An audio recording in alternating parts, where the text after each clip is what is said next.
Well, hello and welcome to Little State Big Voices with myself, Shahida, and my fabulous co-host, Tracy. How are you, ma'am? Normally I would give a really cheerful "Hey y'all," but I'm struggling for cheer right now. I'm But struggling.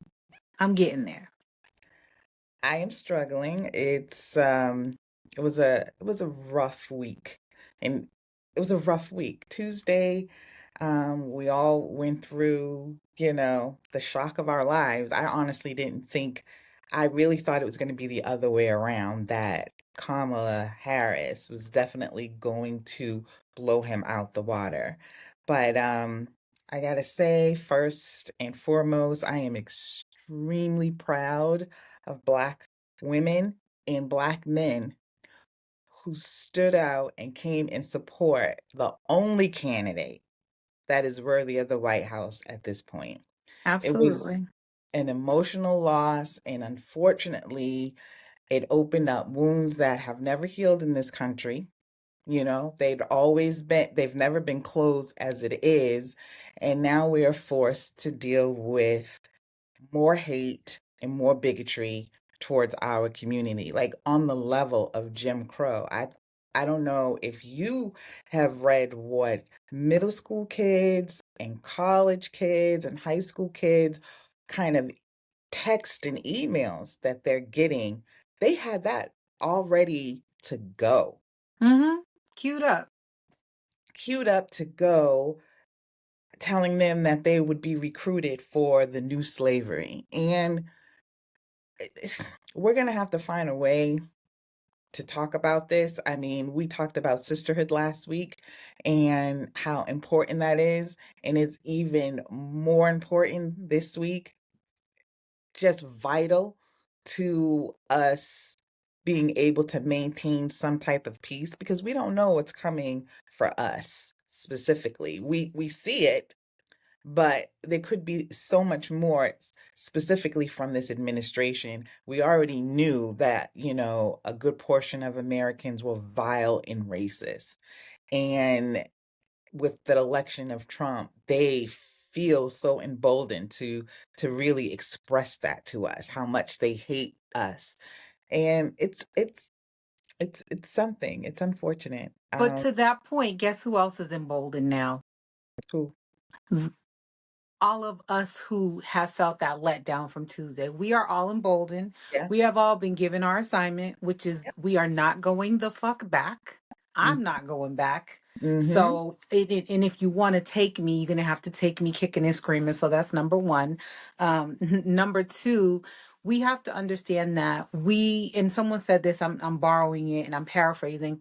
We went to bed and woke up in the same country. This is just the reflection of what has been simmering underneath the Mm-hmm. surface this whole time. So now the question is, what do we do? What do we do in while we still have democracy? What do we do?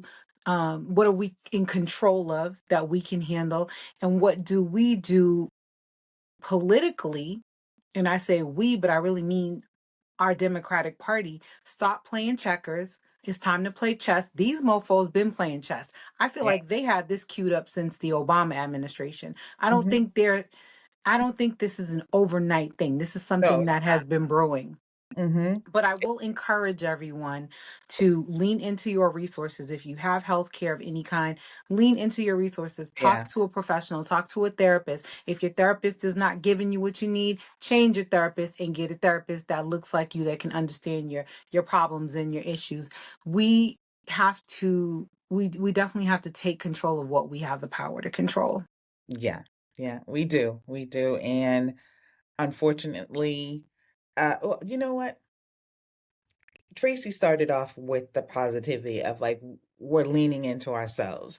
And I'm it'll take me a minute to get out of this slump, but they are not going to own me. They're not going to own my emotions, or how I feel about myself and my community. And it's always been from a sense of strength. I've always felt that our community is strong. I always felt the sisterhood, the brotherhood, all of it. And I'm not going to let anybody take that away. We've always thrived. I just thought that at this point in time that we could do more than just thrive. That we would have a great representation of us, not only to the United States, but to our children, the world. White supremacy, it thinks it wins, but it doesn't. It has never been able to keep us down. So that is our strength. So I'm very happy for that. And on that note, we have two very special guests with us today who are forming the Rhode Island African American Museum. And Tracy's just going to give a slight introduction before I bring them in. Well, thank you very much for that intro. And I just want to add that the folks, like the people that we're about to speak to, are the people that are circumventing the book banning. They're circumventing the, let's rewrite history in a bad way. So without further ado, the founders of the African American Museum of Rhode Island, also known as the AAMRI, have created a unique model to empower youth in the community by connecting them to their histories and equipping them with workforce ready technical skills. So today with us, we're going to have Christopher West. He's the executive director, who's also a historian and an extensive curatorial moderator at the California African American Museum, as well as the Rhode Island Black History and Heritage Society. So he comes with this illustrious background. And over at the Rhode Island Black Heritage Society, he's highlighted the African diaspora narratives for extensive period of time, for years. And we also will be I can't even talk. I'm so like befuddled right now. But I'm gonna get it together. Don't you worry. One of their founders who will not be joining us is Helen Baskerville Dukes, but I wanted to, give her flowers. She's the executive director of the Mount Hope Community Center and board chair of the Juneteenth Rhode Island, which many of us have attended and enjoyed for several years now. And she brings with her 20 years of advocacy and expanding that particular festival and advancing sustainability in our community. We will also have Gloria Johnson with us. She's the Assistant Director of Loan Servicing at Rhode Island Housing. She comes with 25 years in that career of housing and risk management, and also experience with Youth Build Preparatory Academy. So she's got the experience with helping our youth to understand their narratives and to share them. And then together, these three people, they envision that the African American Museum of Rhode Island will become a living archive, which is what we need. We need to keep that griot spirit going. This is going to be a space where the community can connect to material for the culture and community memories. Again, sharing those memories, keeping them alive, and reimagining histories as well. So they're going to help amplify voices through digital and visual exhibits and inspire us through storytelling and community. Girl, I'm muddling my way through this, but these people are dynamic and I want to give them their just due. The end goal here, and one of the mottos of the museum, is that they want visitors to not only see themselves but be seen in these exhibits. So we will welcome Christopher and we will welcome Gloria. So I think Gloria dropped off, but we will, without further ado, invite Dr. West in. Okay. Hello, Dr. West. Good afternoon. How are you? I am great. Welcome to Little State Big Voices. I saw that Gloria was in the back, and I'm going to let her in right now. Hi, Gloria. Hey, How are you? I'm doing good. How are you? Great. Well, we were just talking Uh, before. yes, Thank you both very much for, joining us today. I think this is probably one of our most important times to have, curators of African American Museum on right. after such a heartbreaking week. Yes, I agree. This is good timing. Excellent. Unfortunately, we thought it would be, more exciting. I am really in my feelings today, but I'm going to try and bring in the chair. But, again, Dr. West and Gloria, thank you again for being here. And, just give us a little snippet on, what you're doing with the African American Museum. Tracy gave you a great intro that you will see and hear, but trust me, we hit all the great Oh, points. nice. I'm gonna let Dr. West take the lead on that. Okay, thank Um, you. it begins with really brilliant community organizing. And I'm here because Helen Baskerville Dukes is deeply committed to this community. I worked at Brown University, and Wendy Wallace, who is in charge of community engagement at Brown, reached out to me. At that point, I was a curator at the John Hay Library working on mass incarceration. I was also working as the research director for the last couple of years at Rhode Black Heritage Society. Exhibits I've worked on include the most recent one, Gilded Age, which was at Rose Cliff in Newport. We loved that. We were It there. was um, it was a Phenomenal. I had the honor of serving as the chief curator, working with the Preservation Society of Newport County staff, and it's an opportunity to tell a good story. But it's a story. And what I mean by that, it's just a story, is what Helen talked about is that there is a loss of information in this community and that there is a need for, and I mean, from the minute that I've engaged with these community leaders, it's clear to me that all we're doing is follow the community lead. And I don't say that that's not performative. That's not just saying, it's not just something to do on Monday. It means literally, this is a community that knows that it needs to tell stories about itself, and the only thing that this museum is doing is following, making sure that those stories get told. I'll give you the one that is the most recent, which was Randall Ash. How is it that we have a brother who, I'm just gonna change locations. 13, 13, is in the Celebrity Club in 1953 with one of the Osborne brothers? He's touring on the old Chitlin circuit in Montreal, Quebec, and Toronto. He comes back, he becomes part of a doo-wop group. From there, he continues his work and his effort. He's trained locally in both reed as well as drums. From there, he becomes the first music director for the Afro Art Center in 1970. He leads a group of women called the Revlons because he's their manager. He is the road manager for Rhythm. He does a TV show, which is going to be both for children as well as his own art variety show. Now, I told you everything about him. Now, I want you to just simply do a very simple Google search for Randall Ash, and nothing will come up. RandallashE. And so, the people on the podcast, I want you to do that search and recognize that all the wonderful information I just told you about that individual will not show up. It will not be available. And for the last 15 years, he has been doing work volunteering at St. Martin de Porres Center. How do I know that?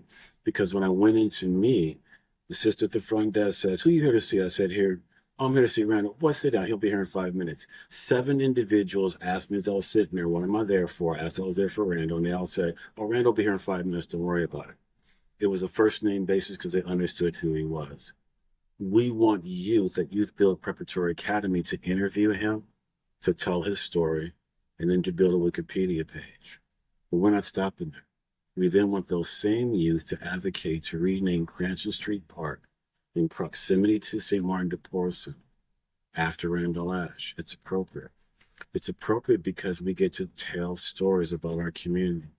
It's appropriate because we have a hero that's walking around in our midst, but we don't tell a story. It's appropriate that we can tell the story of 20th century rhythm and blues, music performance, and engagement and service to the community, and embodied in one individual. And that individual is still with us. And so we can't wait until those stories go away. We have to celebrate and elevate the individuals who, to this day, are doing the work necessary to make the difference. The museum is very simple: workforce development, empowering our youth, and paying them appropriately, and listen to their stories. It's not real complicated. That's who we are, and that's the museum at its core. I had, mentioned a little bit to Shahida, and when I was doing your bios, I actually was talking about griots and about African oral history and African American oral history.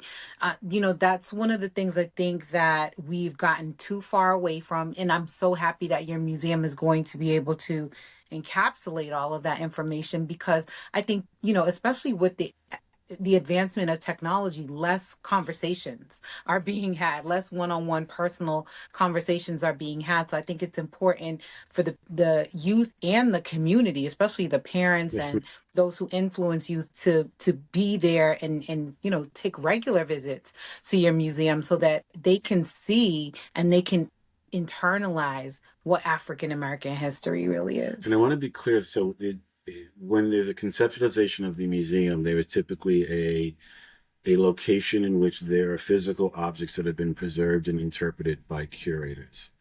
We are going to get to that place, but those objects are going to be interpreted by youth. Those physical metadata records are going to be interpreted by youth. We're going to start with an object. In this case, I'll give you an example. It's a Grafton saxophone. It's produced in England in the 1960s. Its most famous players are Ornette Coleman. Randall Ash has one. And so we are going to take this object, incredibly performant saxophone. He's a saxophone player himself. He will tell us something about that saxophone. And then we're going to conserve it. We're going to preserve it. And it becomes foundational. But the object, when it is interpreted by youth, doesn't just simply sit gathering dust in a bin, because I want those youth to then turn it into social media that can then be shared, so that I want you as a 17-year-old to tell that story. And I want you to recognize that in 30 years, you're going to come back and your story about Randall Ash, the question that you asked, is now part of a permanent record. It's part of a public humanities record that another generation can say, and that you can say that the work that I did helped to preserve for generations the story of Randall Ash. That's empowering. But we're not just doing it to be empowerment. We want to give you technical skills that you can then apply moving forward. That little media piece becomes part of your portfolio. And so if you're looking to be an influencer or marketing or welder or all the industries that we know by 2013 are going to be ones where there's some high demand, but also offer a living wage. We want to offer you the ability to work on your technical skills, work on your acumen, get your portfolio together. We want that object, and we're going to hold on to that object and tell stories about it. That's the foundation of our museum. But our goal is not to have an object that we're going to preserve. Our goal is to empower youth. Our goal is to transmit information. Our goal is for them to do a whole history. Our goal is for them to have the skills necessary so that at the age of 30, 35, 40, 45, as they move through their life cycle, that they always will have those skills and they can always use those skills. You can never take away from them the knowledge and skills that they have acquired in engagement with elders in our community. You can never take those away. Thank you. That's very interesting. So, and one of the things I did want to talk about was specifically the youth, because I feel like too many of us have not taught this last generation about African American history. I'm a child of the 70s. And one of the things I find most empowering about my mother and her friends is that I went to a Catholic school, but it was an Afrocentric Catholic school in Boston during the time of like busing and everything. So I did learn Black history in my school, but also my mother and her friends took it upon themselves. Every Saturday, we had Black history class. And it was not something that I appreciated until I was older, because it was a group of Black women Mm, getting mm, together every weekend. Each one would take a mm, weekend. So one weekend would be my mother, the next one, and we would learn about, all the, great history moments, characters, from Harriet Tubman to Frederick Douglass. We had to memorize speeches. I mean, and these are just housewives. Or, or they were, working out, they took it upon themselves. And so when I hear you talk about the youth, I want to, Tracey and I are from Boston originally. And so we don't know all the history, in Rhode Island when it comes to Black history, but we're here now. And one of the things we talked about is that, how do we get involved in something like what you're doing, Gloria, what you're doing? And I appreciate, the work, but I feel like as a grandmother now, but as our generation now, we have to work extremely hard to make sure our kids know who they are so they don't get swept up in this idea of white supremacy and feel like they are not enough. Well, for me, that was one of the when Helen sort of recruited me Mm. to be on the board, and and I know Helen a really long time, and we talk a lot about our young people, particularly in Providence, young Black people who just seem extraordinarily lost. They're involved in these violent lifestyles, and they don't have a strong sense of self. They don't know where they come from, who they're connected to, and because of that, they sort of turn to these really negative life choices. And that for me, when Dr. West talks about the youth and connecting them to that for me is the most important part. Because we can't do anything about the past, but we can now get these young people involved, connect them to these stories, whether it's their family or somebody else's family, and get them to tell the stories. So they're invested, and then they're learning and they understanding where they come from, and that we are strong people. We deserve dignity and respect, and you need to treat yourself with dignity and respect. And maybe that'll also help them make better choices for their lives moving forward. Yeah.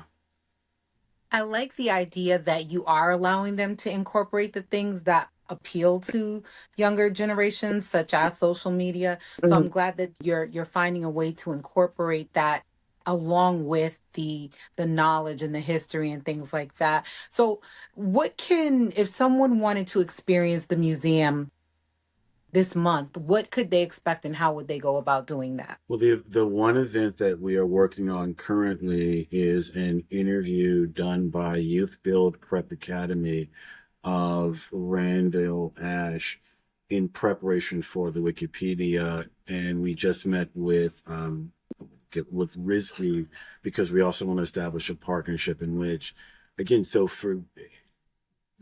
we will have an event. It will be in the next week to week and a half. We will make it available. We will share it on social media for folks to attend. What you will be watching will be Randall Ash on stage and cohorts of youth, 6 total. We have done a prep session in which they have done the national biography of Randall Ash. They'll have an image that we're going to use, and so it'll be an image of Randall Ash at age 15 playing in a club in Montreal. The newspapers in French, and we'll have the students ask, how did you get here? What am I looking at? And what's here? There'll be another image of the Revlons, 1970. Randall is their manager, and it's the 3 of them, and he's stationed them in a tree. The garb is clearly from the 1970s, early 1970s, and ask him, these were women who moved from Georgia, and talk about, what did you see? What about this career? What was important? Randall Ash was also an actor, and he did a number of performances with the Providence Playhouse, including Native Son. And so talk about, how does acting for you express the things that you thought were important? So, and these are youth asking those questions. These aren't the curators. These aren't the oral historians. These are youth who have been prepared, and we're not patting on the hat. These are going to get the opportunity to tell a story. Because when I said to them, you're going to meet this guy, they're like, wait a minute, what? I'm like, yes, not only do I want you to meet this man, I want you to be able to ask him questions and share his story. And then I want you to share the story about him. And they're into that. And they're into that because they recognize that it's important. They recognize that those stories are going to matter. And they recognize that when they tell those stories, it's going to be part of a permanent record, which means that their lives, their analysis, their history, and their knowledge is going to be part of a permanent record. And they're raised to that. The problem is that we don't basically believe in them. We don't love on them. We don't expect excellence from them. And we don't believe excellence can follow. I'll give you a quick story about Youth Build Prep Academy about why I believe in this so much. I'm doing a session on the Black Panther Party for Self-Defense, established by Bobby and Huey in October of 1966. But I gave the backstory to that, including the 10th Division that Jackie Robinson was a part of, and then the Lowndes County Black Party. Now, the young kids weren't interested in that. They wanted to do film analysis of Black Panther 2. Young brother in the corner says, that movie was trash. Two other brothers said, no, the movie was good. I stopped the curriculum because they began over the next 45-minute scene film analysis. Well, what about when this happened? And the brother's like, no. Now, they're not looking at a tablet. There's no video reference. They are using visual text analysis, and they are trying to convince this brother that his analysis of that particular film is wrong. They try 4 different times during the 45 minutes, and eventually at the end, he goes to a particular scene. He says, look. So he goes to his boy, they talk a little bit, and they say, what about this scene? So he thinks about it for a little bit, and he's like, all right, yeah, I can see that. And then he talks about why he could see that. Now, these are the same youth that roll around in Providence that nobody wants to talk to. But they're doing graduate level film analysis. There's no, let me say again, there's no video near them. There's no tablet. They are all referencing a common set of material that they know and understand and that they can analyze, and they're not looking at anything. That's what my belief is. That's why I'm good. That's why I know that what we're doing is going to work. It's very interesting because you think more of it of a museum in the traditional Yes, ma'am. sense, and this is very untraditional. And I'm thinking like, so when and it's great to have somebody that's actually part of the living history.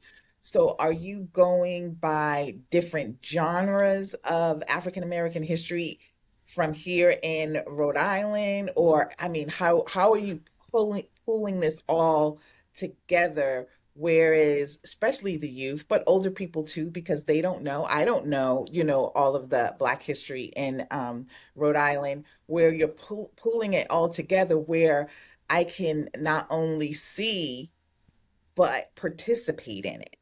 There's 3 pipelines. One is the traditional one, which is collectors of African American ephemera and memorabilia. We have one locally here, Ona Moniz Johnson. And so a physical museum would be in collaboration with the life story that she's given, which is hundreds to thousands of objects that are connected into telling the African American story and the African diasporic story. So that's one strand. So we know that in the long term, capital campaign, it's a Rust Belt city, so property is not the problem. It's renovating the problem, or it's going to be the cost, and then the overhead of actually administrating and running and keeping it open. So consider that a strand by which that we know it's important. The second strand is the generation. So keep in mind, African diasporic experiences in Rhode Island are extraordinarily different and unique. They are Liberian, they're Cape Verdean, they're Afro-Caribbean. We can see that in the leadership, we can see how it manifests, which means that when you're talking about the African diasporic experience in the 20th century, you're automatically global. You're automatically on the continent. You're automatically in the Caribbean. And so if we understand that to be true, how we help them to understand that is that those families brought materials, ephemera, images, photographs, and when those older pass away, die, if we remove those objects and we put them in the trash and we throw them in the dumpster, that we don't preserve them, then that global history of African diasporic communities is trashed as well. So the second thing that we're going to do is try to empower people to preserve their history. Meaning the same things that we see like in Shades of LA and Los Angeles with the National Museum, those initiatives, which is how do we help to empower you to give you information to preserve, which is if you're listening to this podcast, please, after it is over, please turn off the TV. Please grab your iPhone. Please sit next down to your granny or your mom or your auntie, whoever it is, and just ask a question. Tell me about where you were born, and then just listen. It's more entertainment, there's more content than whatever's going to happen on that TV. If you're interested in being an influencer, the person who's going to give you more information in which you can open your world has been sitting next to you for 15 years. You just got to turn on TV, off the TV, and turn on and listen. If we do that part, then we're going to help.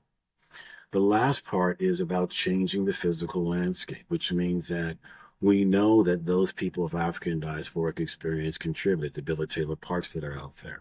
But there are more than that. And we want that as a youth is moving through this city, that they're going to see wayfinding signage that identifies appropriately, with meaning, and with dignity the stories of those folks who arrived and gave influence to this city.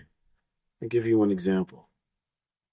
The ethos and culture of this city is connected into the Italian experience, Bloody Decency, and it's sort of the backstory of the city. But do you recognize that the first person who ran the numbers game with Author Daddy Black, who was also an owner of Negro League integrated baseball teams?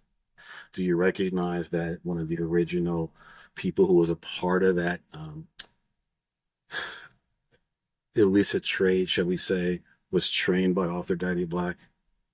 Do you realize the Providence Journal in 1932 ran a story about it called the Nigger Pool? Do you realize that what Author Daddy Black did and what distinguished him is because he recognized that the numbers game that he was running was better than everybody else because his payoff was better?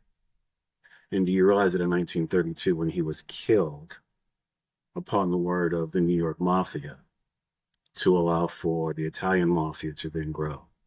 So your narrative that defines Providence as a mafia town has to start with a black man.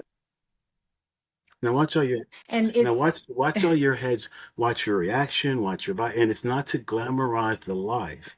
It's to recognize Mhm. that you have a Bumpy Johnson here. You don't have Yep. to go see it in cinema. That the narrative structure of a black man recognizing, oh, did I say he was a World War I veteran? I probably should have said that as well. Do you see how this all plays out? Why we tell that story? Why isn't that man being recognized? Why aren't we saying that this is a story? This is not about glory or infamy, but if young cats actually want to see an old head that they're like, okay, how did he do that? It's because his numbers were tighter, player. It's because his intelligence was tighter, player. It's because he had a diversified economic base. You know, the things you're trying to do, he's already doing that. Does that make sense to folks? So I love to hear this from you, and it what it brings back to me is a visit that I made to the State House one day to get some paperwork. That I was just going to a random office, and actually not in the State House, in City Hall, and there were display cases full of African American history and queer African American history, and I just happened to be kind of waiting, so I was able to peruse, and they're just sitting there. Yep. And I think a lot of people don't even realize that African American and African diasporic history is sitting right here under our Yes, noses ma'am. in the most common of places and public of places. But you did say something else that really resonated with me. And it's that, it's those untold stories and the root of a lot of these things that have become Hollywood fodder, but really the real story goes untold. So I'm excited about what you're doing, and I'm excited to learn more about Randall Ash now that you said it. And I'm interested to know too, will you be working on more Wikipedia pages? Will you all be sourcing for this type of work to get the information out there and these wiki pages made?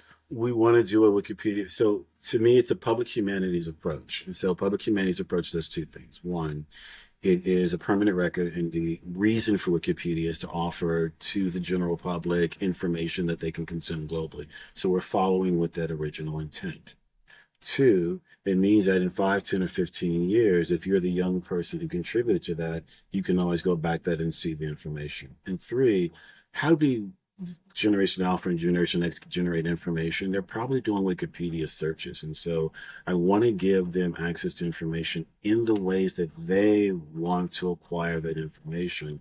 And so the social media packages that are done by the students are curated by the students with a very intended micro audience, which is, would your boy watch this? No? Then why are we doing it? So do something that your boy is scrolling, he'll be like, okay, I'm gonna scroll on that.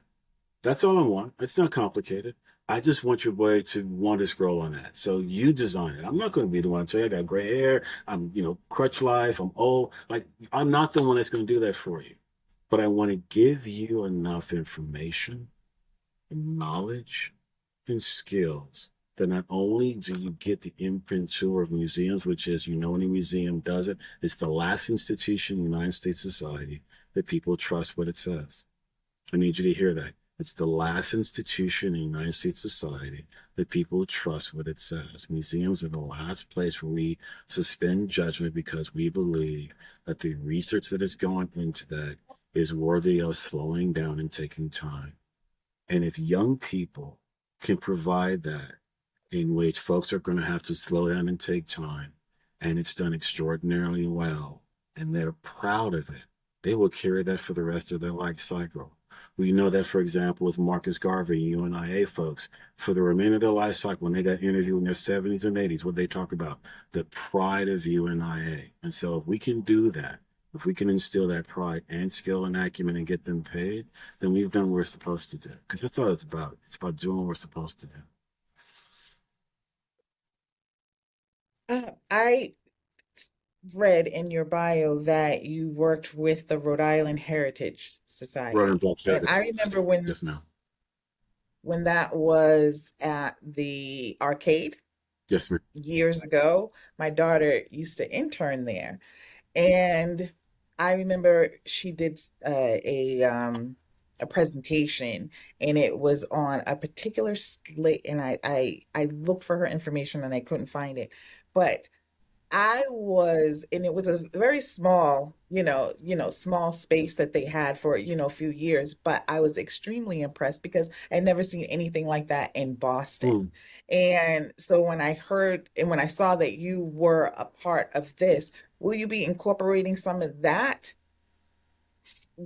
history from, that society into this, because I thought it was unique that the young people that were working with the Heritage Society at that point were doing all of these presentations, and they were reaching out to the Met School and their parents, and they were and just teaching us about the history of Rhode Island that went back before slavery. Um, no, I mean, I think that a few things. There are multiple organizations that are out there trying to tell stories about African heritage life, and I applaud and support all of them. The origin story for the Rhode Island Black Heritage Society is 50 years old. It starts with Rowena Stewart.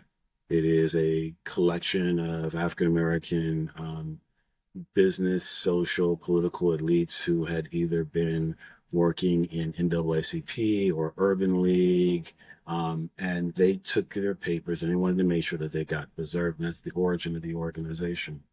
Its current leadership under the executive director, Sonny Stokes, is moving in the direction with Birthright RI in terms of telling stories. They're currently located at Building 8 on the Rhode Island College. At the time that your daughter was a member of that, the person who was in charge was Ray Rickman.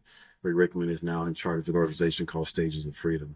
Both of these institutions are doing and have done extraordinarily good work of preserving and interpreting and telling those stories. I'm new to Rhode Island. I got here August 8th of 2022 and had the honor of both working with the Stokes on more than a few exhibits, including A Matter of Truth, which is their sort of comprehensive story about civil rights in the state that we put in the State House, as well as, again, as I talked about, the Gilded Age. And so working with those organizations gave me, as an historian, the content to understand. And also, I am an LA dude. It's a very traditional migratory pattern. And so what I had to learn about Rhode Island is you can't do Rhode Island without saying African diasporic experiences for a few reasons. One, the intermeshing of indigenous and African heritage in Rhode Island means that you can never separate those stories out. You cannot take an African heritage story in Rhode Island and not talk about the indigenous. You can't do it. So that's where you have to start. You have to recognize that you're always going to be global. You also have to recognize that you don't have the migratory patterns of African Americans domestic, which are typically during two time periods, 1900 to 1940. right? What you have is ongoing migratory flows in which you've got people who were their mom or their grandmother was born in Cape Verde and they go back. And you've got migratory patterns of cousins that are coming in. You're talking about Liberian communities that are back and forth, Nigerian communities that are back and forth, and so Afro-Caribbean. And so it's a very different flow in terms of information coming back and forth. And as a result, you need to be cognizant that the young person in front of you, their aunt might have just gotten back from Cape Verde. And so that culture isn't stagnant, it isn't stationary, it isn't generations removed. It's something that they're getting a taste and a flavor of, which makes telling the story of African heritage in Rhode extraordinarily difficult, complicated, and global. And so, of course, you need multiple organizations to tell those stories.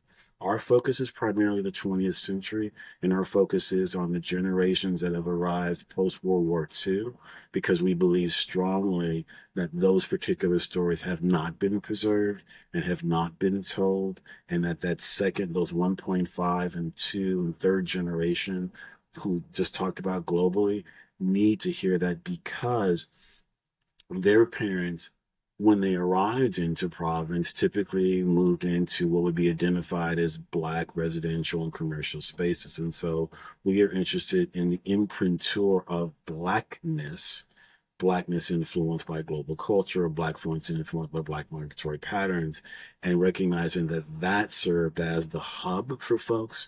It is interpreted different in a Liberian household. It is interpreted different in a Nigerian household. It is interpreted different in a Cape Verdean household. But that core is still going to be the expression of Blackness, because we know Blackness globally is consumed and is understood. We also know that the way that Black folk operate is, come on in here, have a seat, ain't nobody in our family.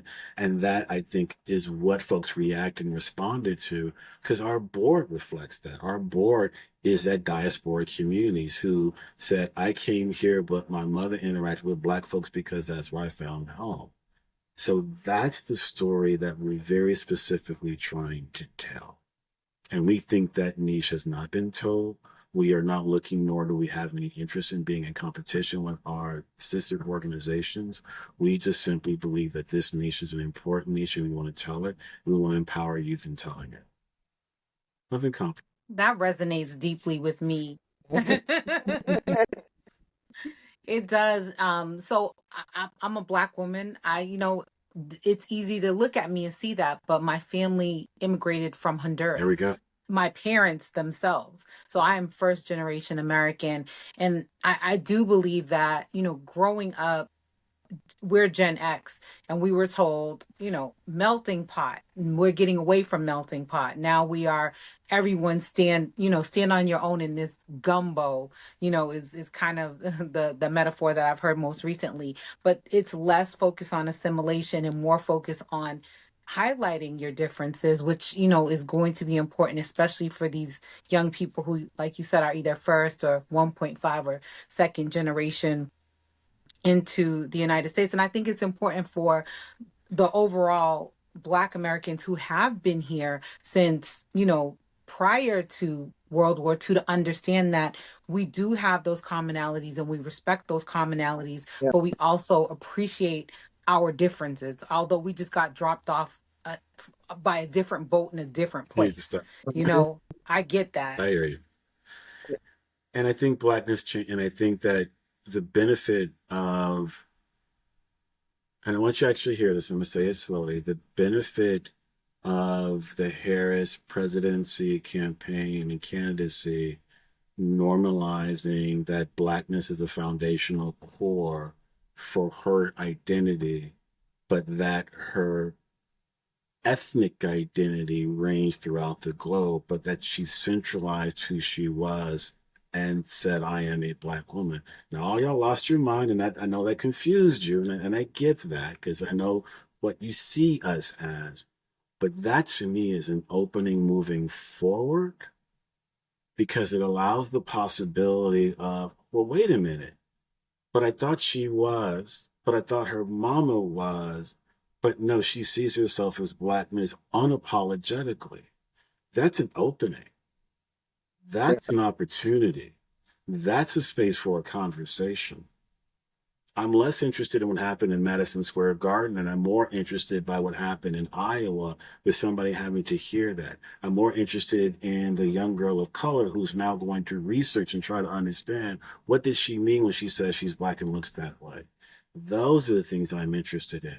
I think the negativity and the darkness, that will always be there. That will always pass, and it will never resonate because darkness will not resonate in that way. It will triumph in its own way because it is darkness, but it will not resonate. And those are not the same things.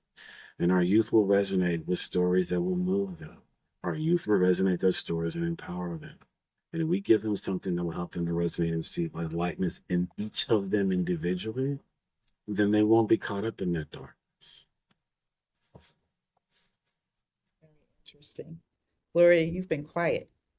I mean, I could listen to Dr. West all day, but I see yeah. you're enthralled just like us, but you know, and I just want to touch upon about Mhm. when they're talking about the people, Black Americans, migrating. So, like my family, for example, my mom, who's still living, is 88 years old, Yeah. and her family moved from North Carolina, Raleigh, North Carolina, Wilson, North Carolina, in 1941. They came to Providence.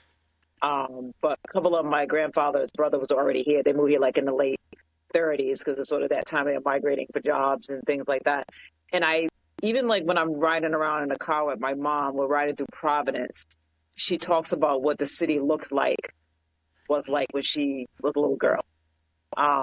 When everybody's talking about the new Urban League building over there on Prairie Avenue, what they want to do with that space, and she would tell us about how it used to be a shopping mall there.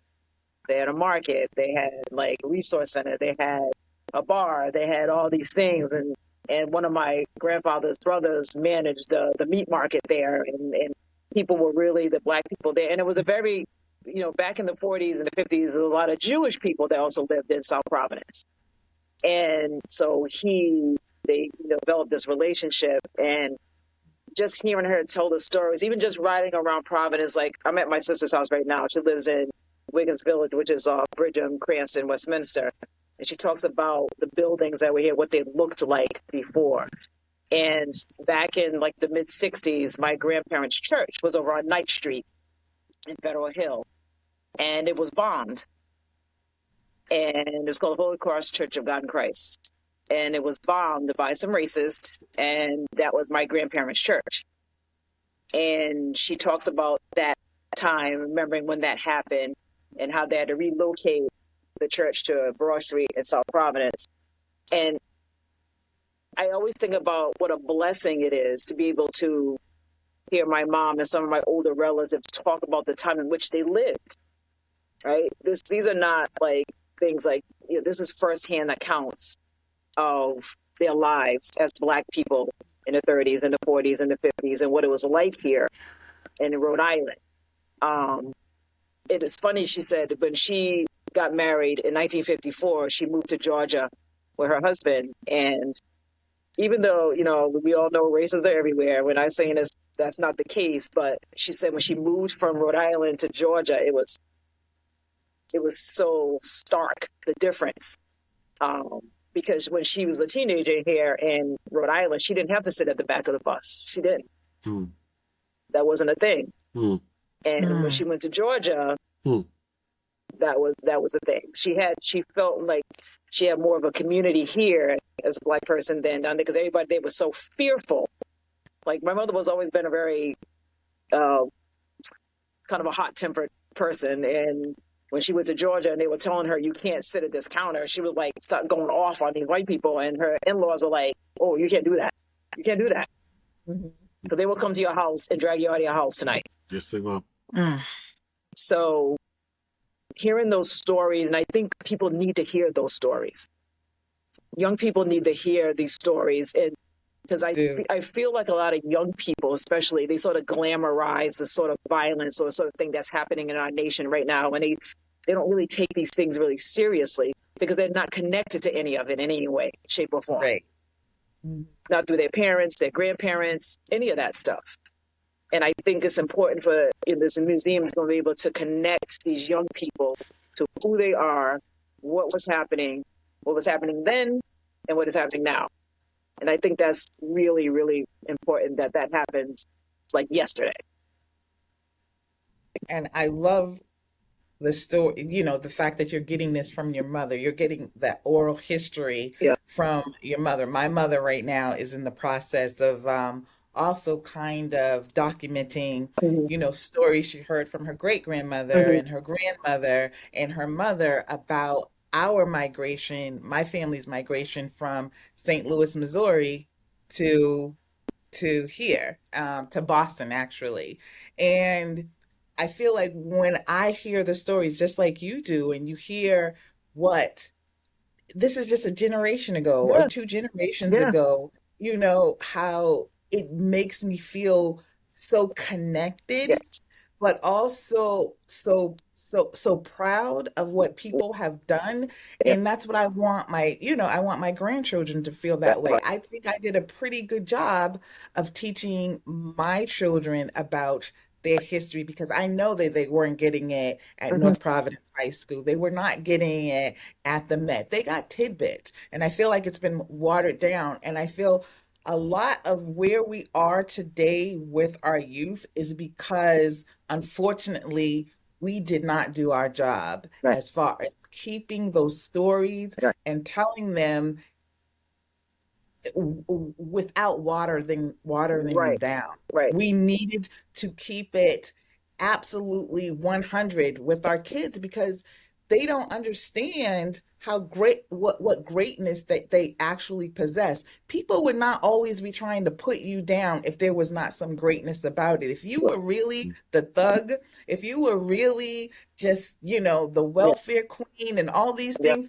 people would pay you no attention. You would Right. not be a threat, but you were so much more than that. Yeah. And unfortunately, we have let them down. And I'm so incredibly proud that you guys are doing this and getting the youth involved in it. And I would really love for you to tell our audience, how they can help you, how they can reach out to you guys and help, as well as myself and Tracey.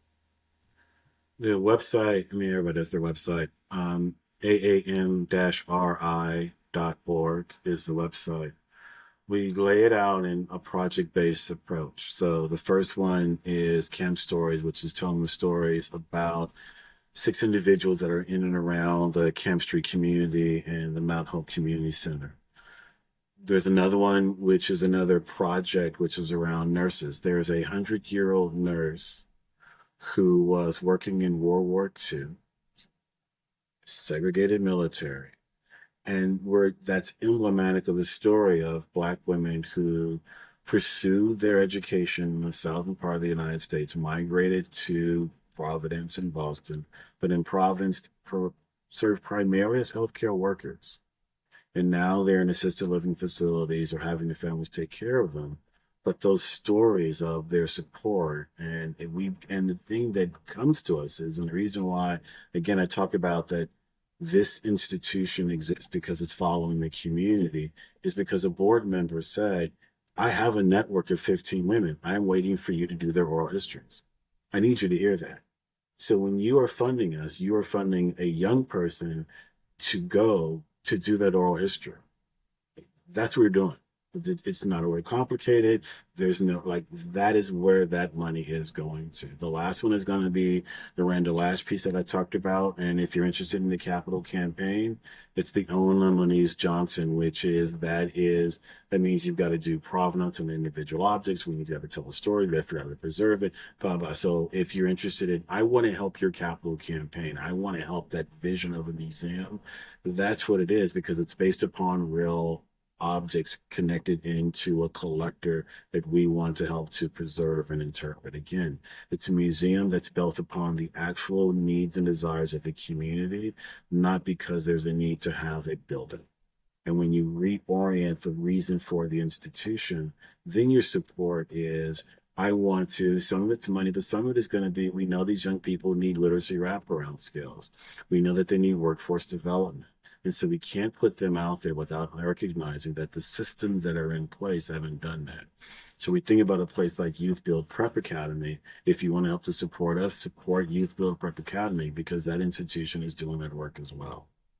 But contact us. I'm available. We contact us. Let's just start there. And it's And where can we find you all on social media? and on Instagram we have our, God, I forgot what the account is. The account is on Instagram. I run the Instagram account. I should know what the account name is. It's horrible. It's AAM Museum RI. AA Museum RI, which is the African American Museum of Rhode Island RI.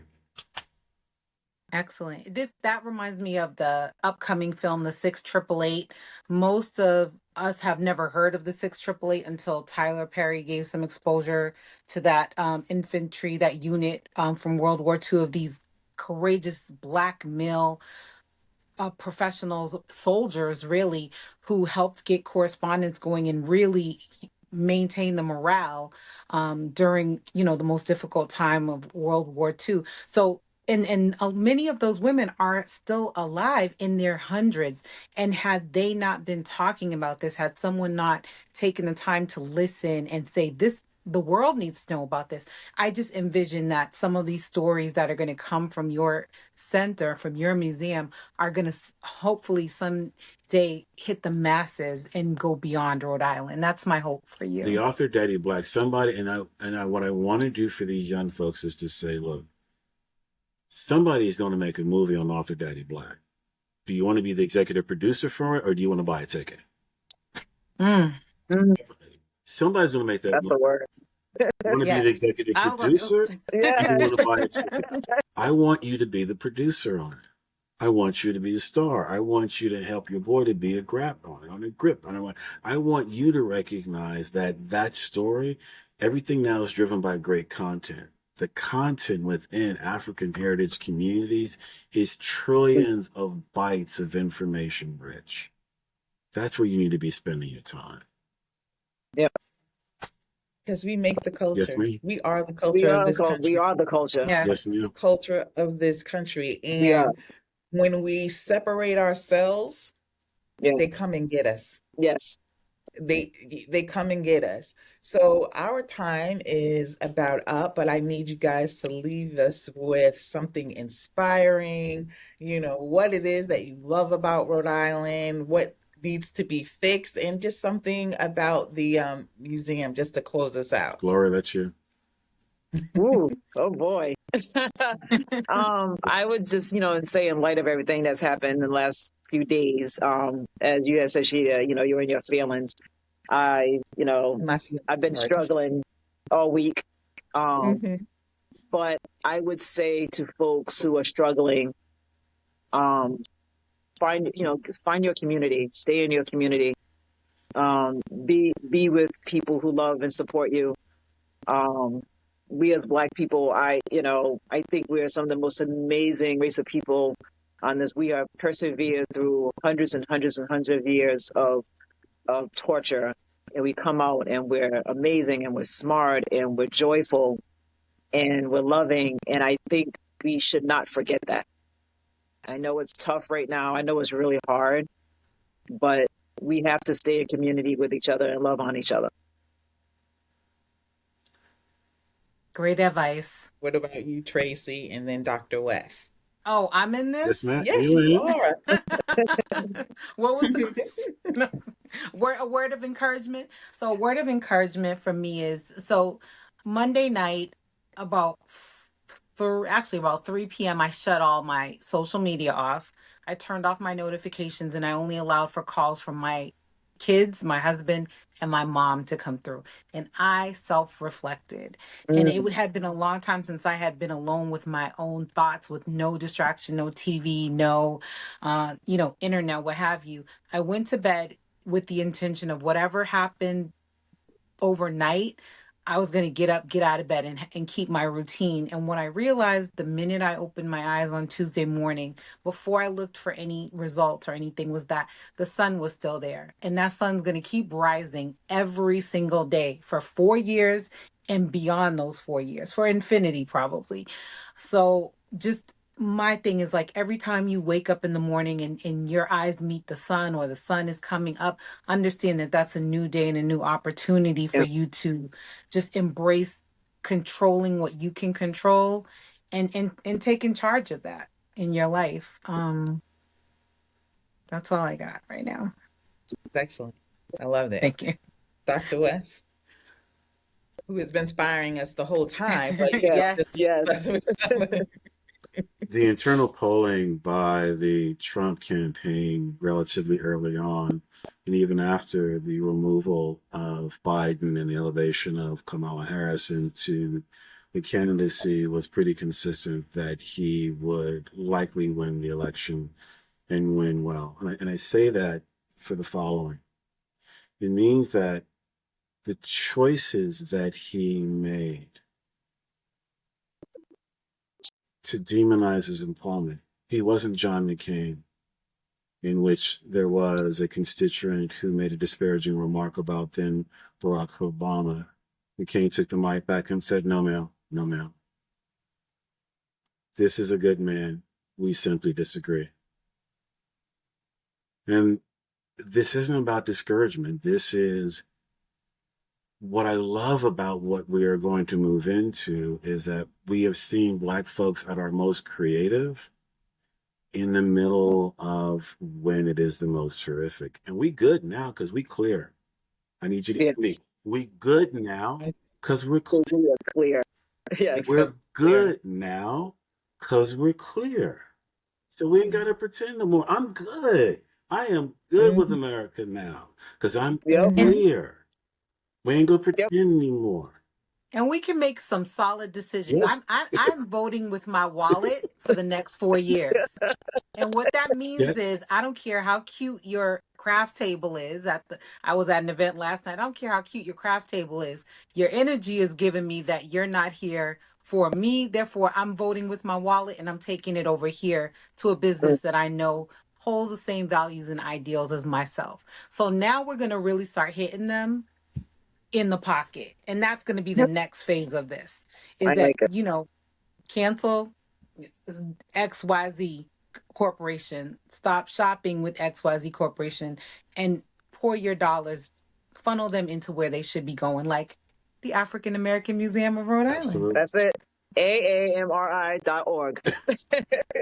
Absolutely. And what I want to just add to that, before we close out, is at home, get to teaching your children their self-worth, because these people are coming for them hard. We just talked about that email that was sent out about, signing up for slavery again. They need to understand that some people are not rooting for you. And then some of the people that you say are your friends, they're not rooting for you. So we need to make them strong, and we need to give them a place where they are consistently loved. We need to be hugging on them. We need to be kissing on them. They need to feel Black love from every one of us, not just our own families, but I need to be hugging on your kids. You need to be hugging on my kids. We need to express the absolute love and admiration that we have for each other. You see a Black man walking down the street, hello, how you doing? You see a Black woman walking down the street, hello, how you doing? We need to be reaching out to each other. That's all of that. That's all we got. That's all we got. And like Dr. West just said, we clear. I'm good. I'm clear. We are clear on what we see now. Yes. You won't get us a fourth time. Nah. You won't get us a fourth time. Yes. So with that, I am gonna thank you both for being here with us. This was, very inspiring, inspirational, educational. I really appreciate it that you joined us today, and we hope to visit, to go on your website, learn more about it, and then also help and work with you guys. Appreciate it. Absolutely. We'll be in touch. We want to do some volunteering if possible. Appreciate you. And thank you guys so much. All right. Thank you. Thank you. Have a good Good evening. night. Be well.